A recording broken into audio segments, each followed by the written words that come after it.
to the She Leads podcast. I'm your host, Adrienne Garland, CEO and founder of She Leads Media, a global media company dedicated to the advancement of women leaders and entrepreneurs worldwide. I'm also an adjunct professor at NYU and Rice University, where I teach on the topic of entrepreneurship. I'm a mom to two wonderful young men and married to my best friend from college. Join me each week as I dive into raw conversations with remarkable, uncompromising, and inspirational women entrepreneurs and leaders. My hope is that these conversations and their advice will encourage you to put yourself out there and gain the visibility that you and all women deserve. We're all about stripping away the sugar-coated conversations and moving boldly in the direction of our magnificent dreams. For far too long, women have been conditioned to soften their words, modify their actions, and show up in the world to conform to outdated at best and harmful at worst cultural norms and ideals. Why? To keep those who are outside of the power structures from gaining power, prestige, wealth, and influence. This has prevented women from being recognized and respected as the powerful leaders that we truly are. The She Leads podcast is here to shine the light on all the incredible women, to encourage us to show up, speak up, and showcase the amazing work we do. Speak with confidence about the innovative and transformational thoughts that we have, and celebrate the positive impact that we are making in this world, both personally and professionally. So let's do this. Let's lead.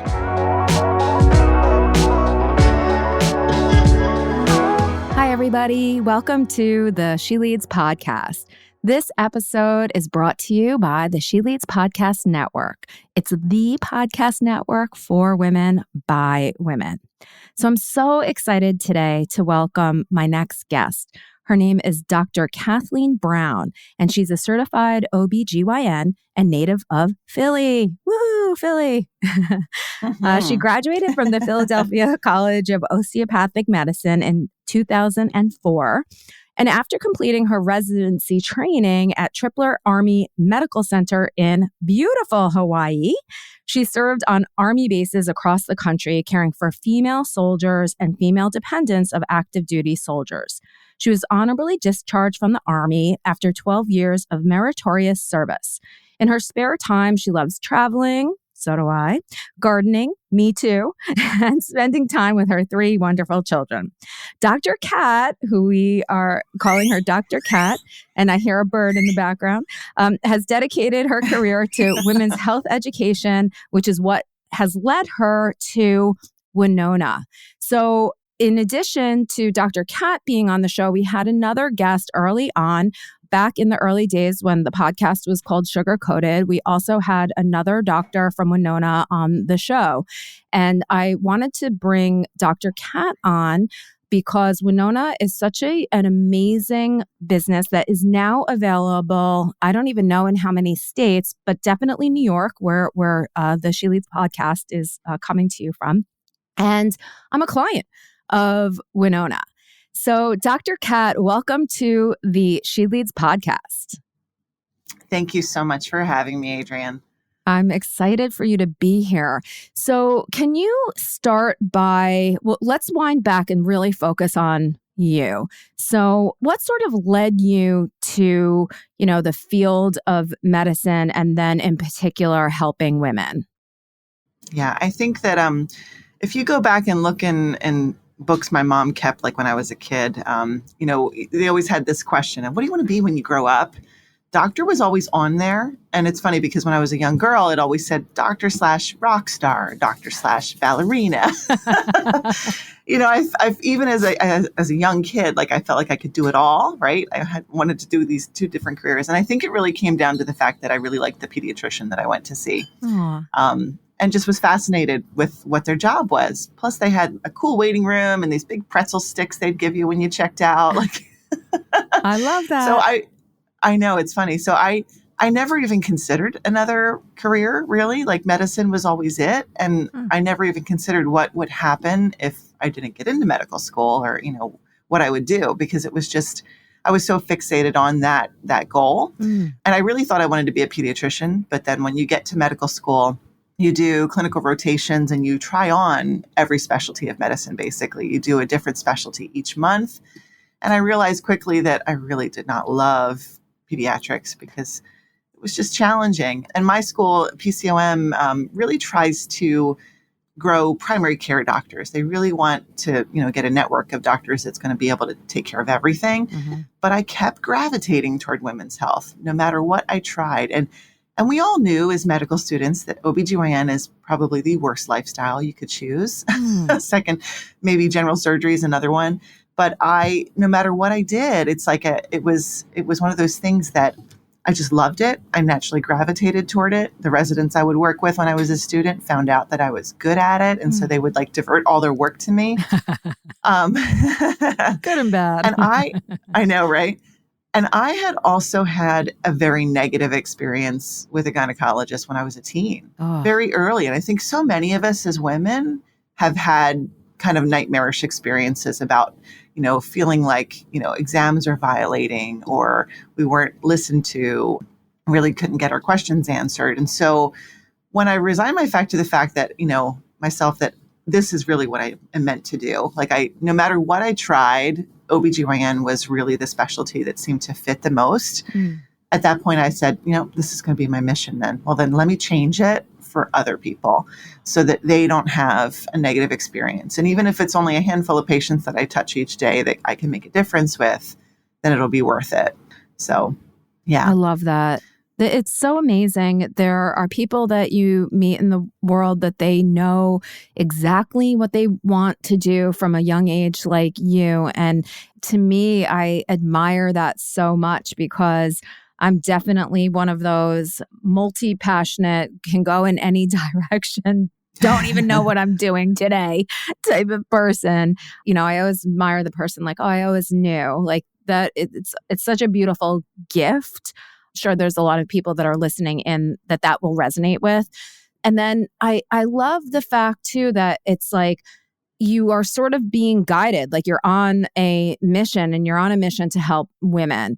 So you were in, and maybe you still are today, in private practice, but you're also a doctor advisor, I guess. I don't know what the actual term is for Winona. Can you explain that a little bit?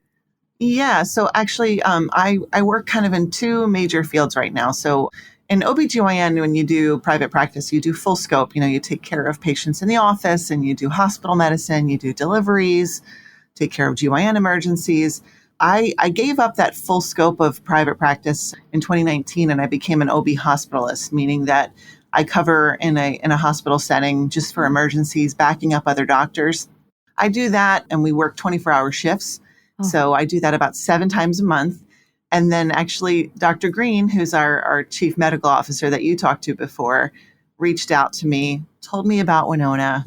And basically at that point, we were only in California and Texas. This was back in 2021. And he said, we really want to move the company into Pennsylvania and we need a doctor in Pennsylvania. Would you be interested? And so he and I met up and over coffee, he showed me the platform, showed me really what the goals of the company were and how it could help women. And at that point, there was so little information out there for women in midlife, and there were so little resources. And I kept seeing all these things pop up everywhere, with vitamin supplements, and every star was trying to push something different. And we really had no sound medical information for patients that was readily available. And so I decided, yes, this will be a great opportunity, because one of the downsides of my hospital job is that I'm primarily taking care of obstetric patients and pregnant patients. And I really, really missed the relationships that I built with patients in the office, taking care of them with the GYN aspect of their health, and once we're done with our reproductive years, it seems like so much focus is placed on, reproduction and pregnancy. And then once we get done with that phase of our life, it's yeah, you're going through the change. Good luck, know. You're so right. To me, it was an important part of my career. And also personally, I was starting to go through it myself. And so, I was also a voracious reader and just trying to get my hands on everything available out there for my own benefit. And I thought, well, I need to help patients through this too. Oh my and gosh. So that's why I decided to join Winona. And so it's wonderful because now I get to provide Joanne, telemedicine to patients and help them through this. And then also I just took on a role with the company as our medical director. So I'm going to be reviewing and curating some of the content that we publish on our website, some of the informational, educational articles that we do, just trying to help make sure that we're getting as much of the message out to patients and really giving them the knowledge that they need to do the best thing for themselves, because in my mind, knowledge is power, right? And we cannot have enough of it. I think that it's so worthwhile to educate patients and educate women so that they can really take that information and do what's best for them in their personal life. Totally agree. And just love that so much. There's a lot of attention now on menopause. It's definitely in the media. It's being talked about more, which is a great thing. And yes, there is a lot of information, but it's still very, very confusing. And I feel like you don't just move from one phase into another and then that phase is the same. It changes every day. And so before we sort of get into some of that and how it affects women, and especially women in the She Leads podcast audience that are entrepreneurs who are probably, dealing with the challenges of growing a business at the same time as dealing with some of the changes and challenges that they're experiencing themselves. Can you just talk a little bit about what Winona actually is? What is Winona? Sure.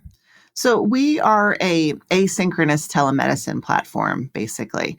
So with telemedicine, there's several different ways that you can get care. And we saw telemedicine explode during COVID when access to care really started getting affected and doctors' offices were closing down. So you have the opportunity in some telemedicine platforms to have like video visits and talk to physicians. But the downside to that is that you still have to schedule an appointment, wait for that appointment. There's not a lot of flexibility. And then once your video visit is done, like you really don't have a means to communicate with your provider readily. Yeah. So the beauty of asynchronous telemedicine is that we have a constant means to communicate back and forth. Patients could get up in the middle of the night with night sweats and, be concerned and want to message me, and they can hop right on their computer or on their phone and they could text me a message. And as soon as I log on, I'm messaging them back. Like it's a constant dialogue. And so it's not like a one and done, like where you have to like spit out all your questions in one visit and then you're kind of stuck until your next visit. So the nice thing is I think patients really enjoy the flexibility of being able to contact their physicians at Winona really whenever they want to.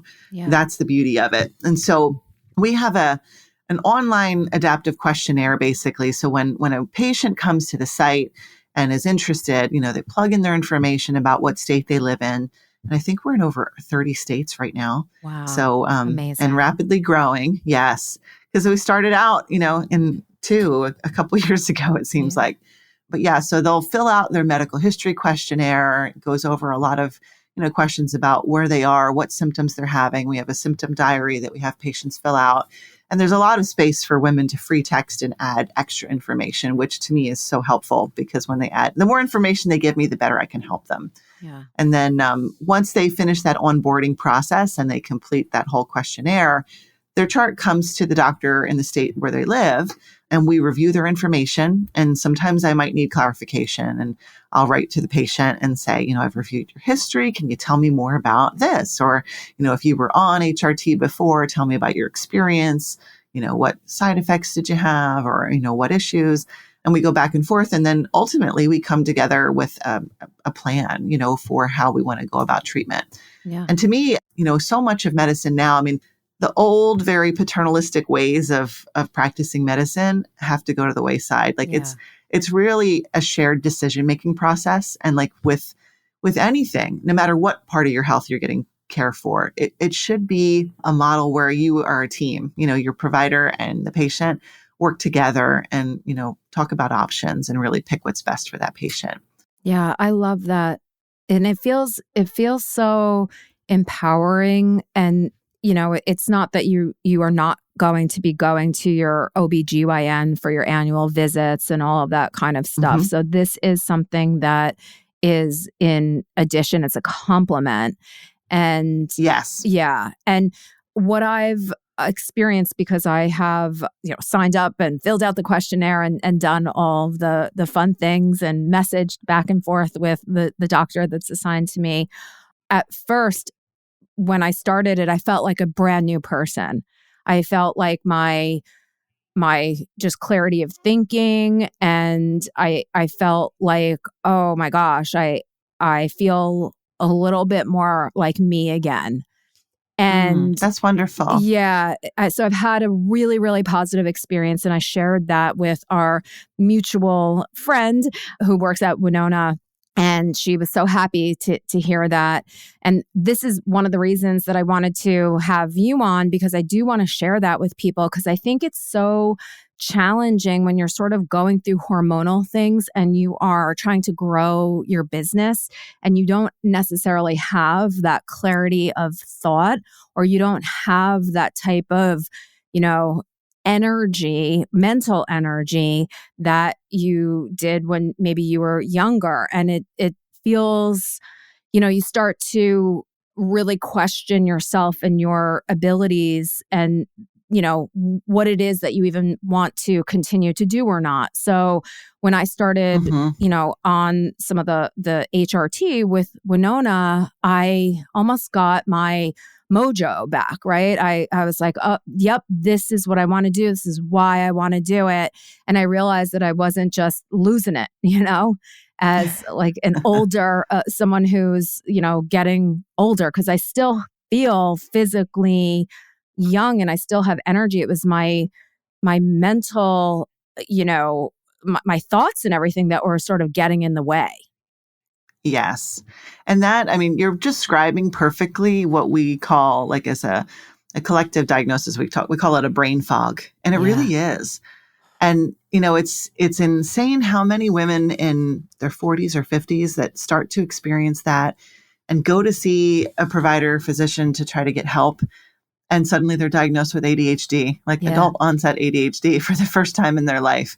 Yeah. And it really is not that. It really is that our bodies benefit so much from estrogen in every tissue throughout the body. And it's amazing how much our thought quality and even the neurotransmitters in our brain are affected when estrogen starts to wean out of our system. Yeah. It just has a profound effect on our clarity of thought, our organization, our ability to multitask, everything. Yeah. Yeah. So I think that, listen, you have, and I think this is why the Winona platform is so amazing.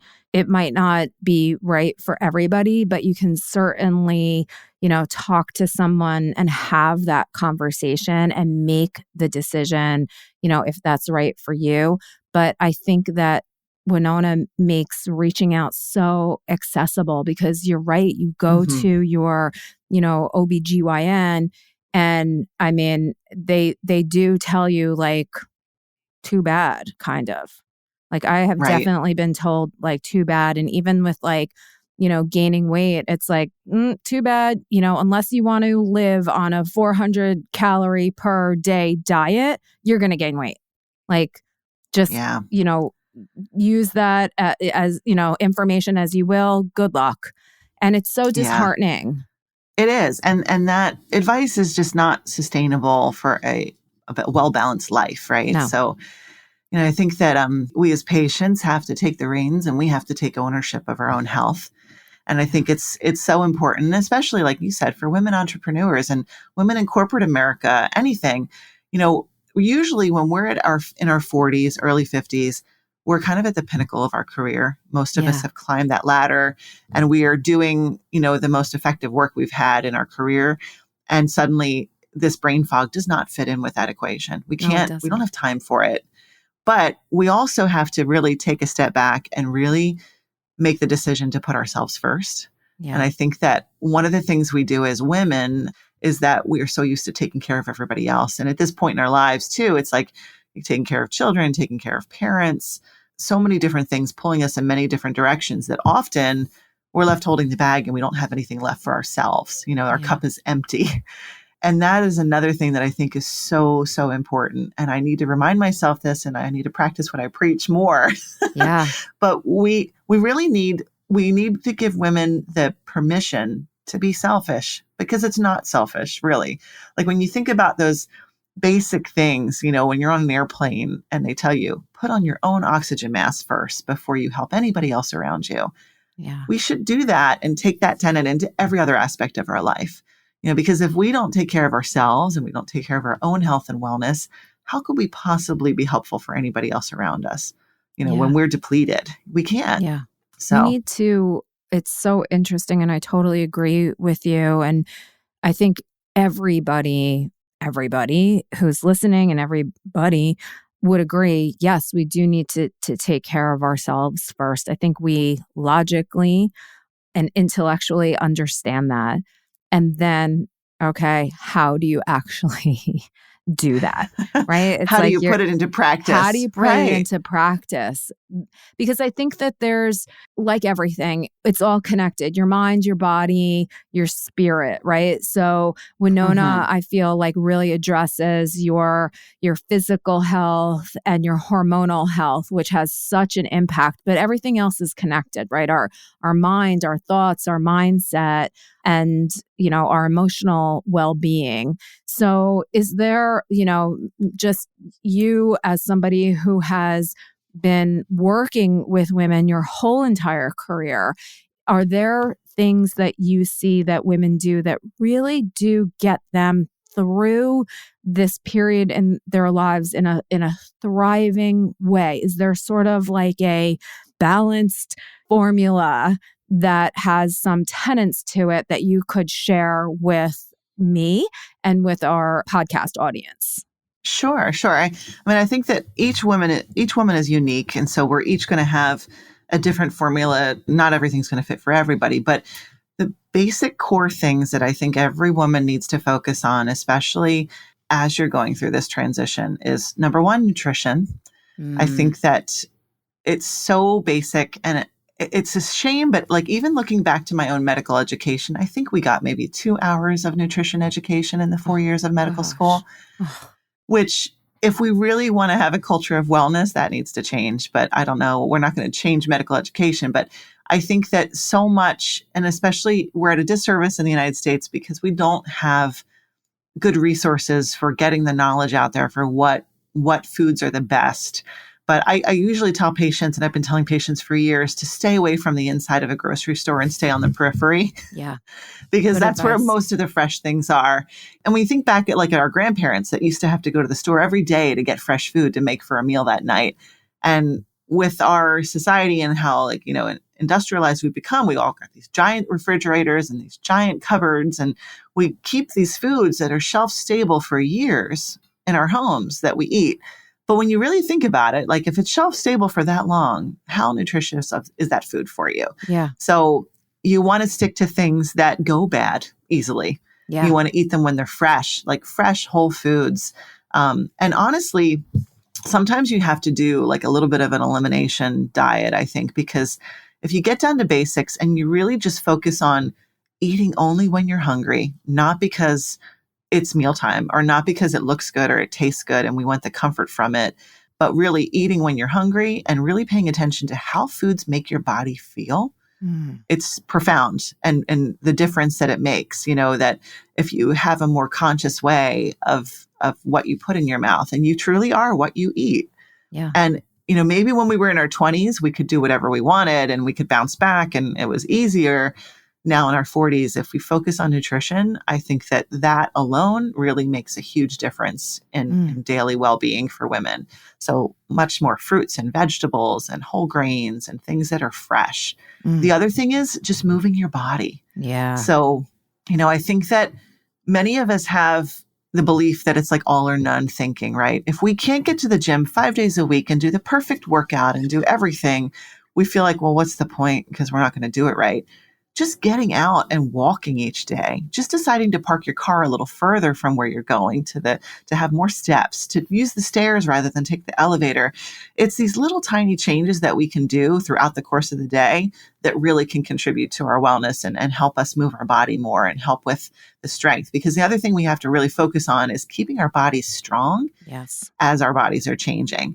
And we've all seen the little old ladies that are getting the little hump on their back and bending over. And we maybe have had relatives that have fallen and had a fracture. And then we watch them that they never really bounce back from that, in your 60s, 70s, 80s. So it's so important now to get it into be like a regular habit that you move your body, that you do some weight training or resistance training, doing something to keep your body strong so that you can keep the body you're in functioning as well as it can for as long as you need it. This is such great advice. Yeah. Oh, continue. Yes. I mean, it's so basic. And these are things that it's not like earth shattering information. Like we know it's out there. It's just a matter of, taking the time to really focus on it. Another thing that I think is so, so important, and I think it's many of us that are, in successful careers, we don't think about this. And sometimes if someone tells us this, we kind of write them off and, we don't have time for that. But I really think we all need to just slow down. Yeah. We have this glorification of being busy and really multitasking. And the problem is that when we are spread so thin into so many different directions, we can't really do anything to the best of our ability because our mind is in so many places. Yeah. Sometimes that means looking at a pile of things you need to do, feeling tired and listening to your body and saying, nope, sleep's more important right now. Yeah. And then you wake up refreshed and you're so much more able to tackle things when you've had good sleep.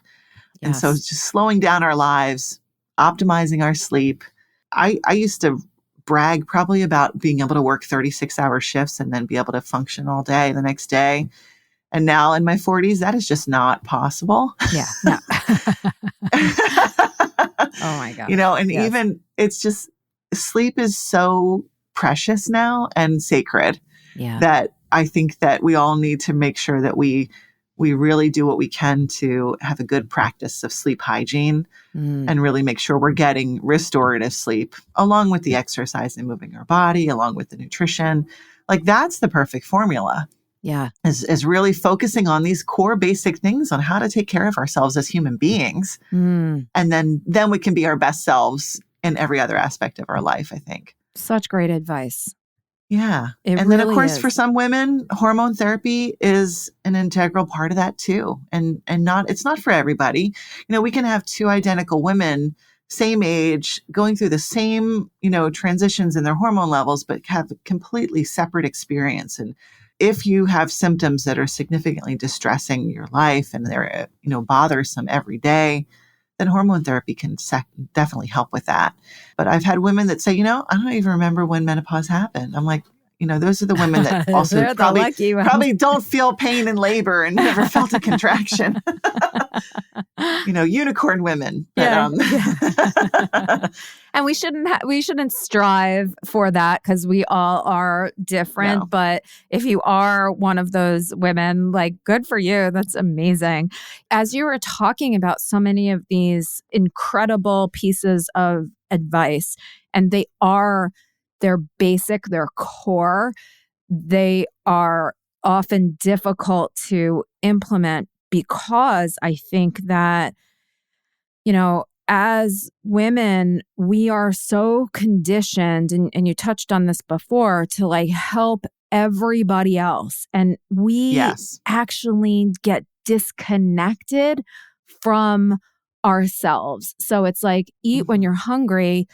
We don't even know what hungry feels like. Exactly. Yeah. Yeah.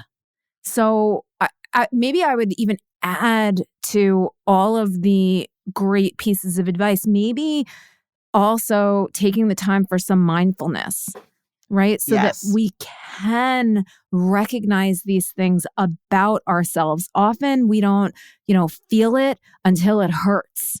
And that's when, that is when we go seeking help. And not that it's too late, but we could avoid that if we were a little bit more in tune and in touch with ourselves. And I think that the sooner that we can start tapping into like, who are we? Am I hungry? Am I tired? Like asking, those simple questions. Am I doing too much? Should I really be asking someone for help? I don't need to be doing this all myself. It's like all of these questions. And I think that there's also this pressure on women to do it all, to grind it out, to be these like uber successful entrepreneurs that are, working nonstop around the clock. And all of that is disruptive to our humanity. Exactly. Period. It really is. Yeah. And, it's one of those things. It's like we expect ourselves to be superhuman or almost robotic in a way. Yeah. And we really need to return to humanity. And then the mindfulness is so very important. Yeah. Just being able to sit with your own thoughts and even recognize how you're feeling. I think that so many of us don't even take the time to do that.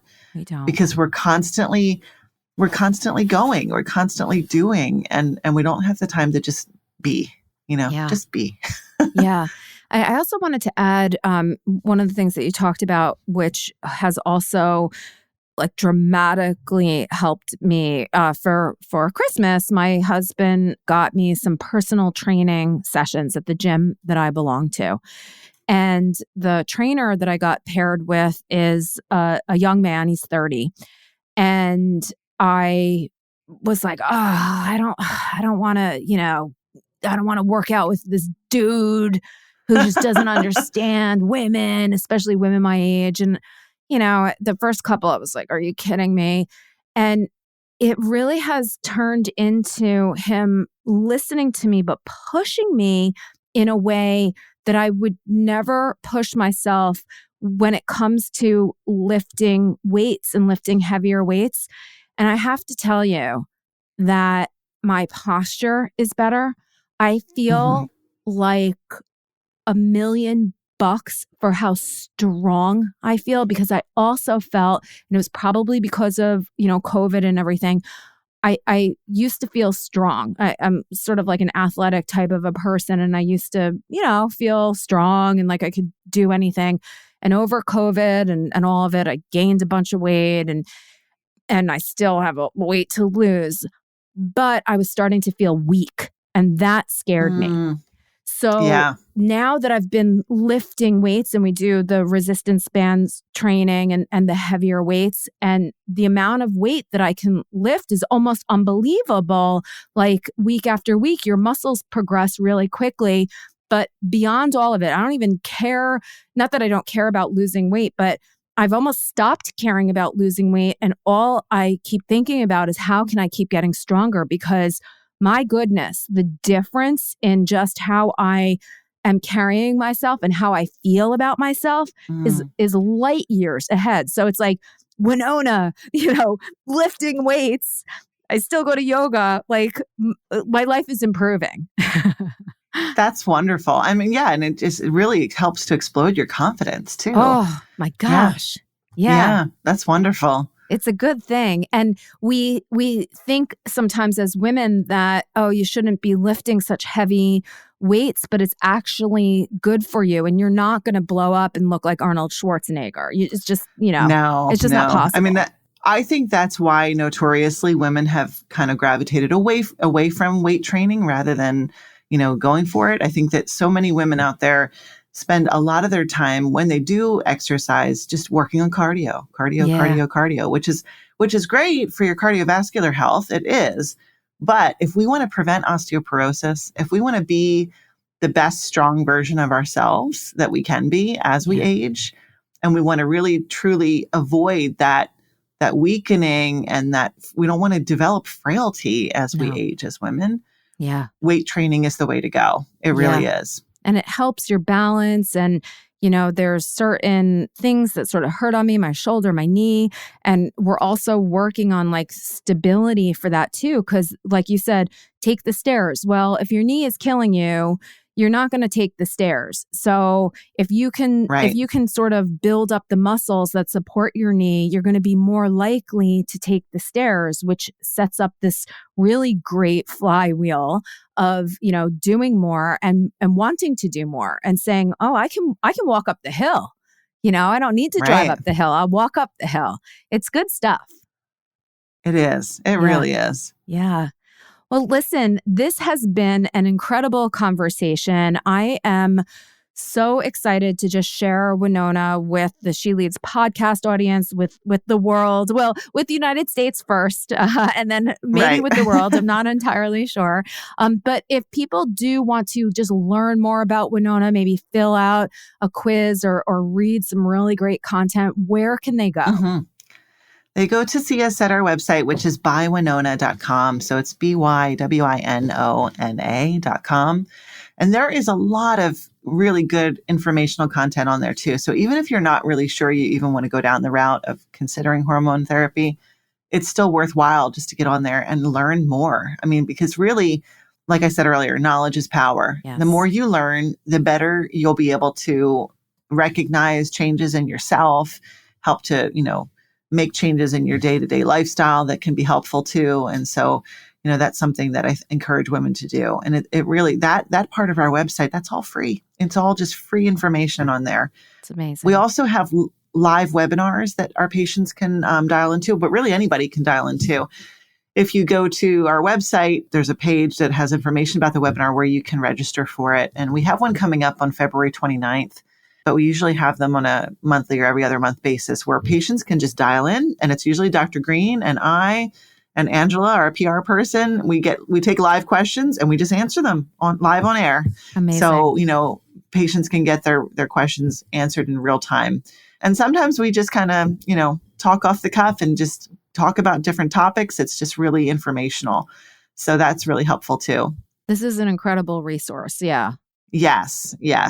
And I don't think, there's a lot of other companies, we of course have competitors out there. There's other companies that provide hormone therapy, but I don't think they have the same educational platform and focus that we do. Like, we really want to help people, even if you're not our customer. We really think that this is a vital part of a woman's health, and we really need to help women through this journey. So, the information out there is just so useful. And that is one thing that I just absolutely love about Winona, and why I decided to, become a patient, and why hopefully we are going to be doing some more things content-wise together too, because, I'm just so dedicated to women and thriving in business, but also if you don't have your health, then you sure as heck don't have a business. Right. So, I highly encourage everyone to just go to Winona and check out all of the incredible resources. And Dr. Kat, thank you so much for spending your time with me here this morning. It has been very informative, and I know that our podcast audience is going to take away a lot from this show. So thank you very much. Thank you so much for having me. And if your listeners want to find me, I also have a new professional Instagram account too that Angela encouraged me to do. I share a lot of our Winona content on there, but also just personal thoughts too. It's at Dr. Kat OBGYN. So amazing. That's available too. We will put all of that in the show notes, and I'm going to go follow you right now. Awesome. Yay. Awesome. Thank you. Thank you so much for having me. Have a great day. You too.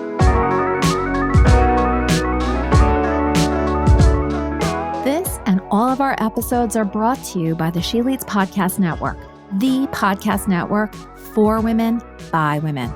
Thanks so much for listening to the She Leads podcast. If you enjoyed this episode and you'd like to help support us, please share it with others, make a personalized post about what you took away on social media, and please leave us a rating and review on Apple Podcasts. This helps our guests and our show to continue to gain visibility and traction. To learn more about how She Leads Media helps women to gain visibility, you can follow us on Instagram at She Leads Media, or you can head on over to sheleadsmedia.com. If you'd like to network with me and other amazing women, don't forget to join us each year for the She Leads Live conference. Thanks again, and we'll see you soon.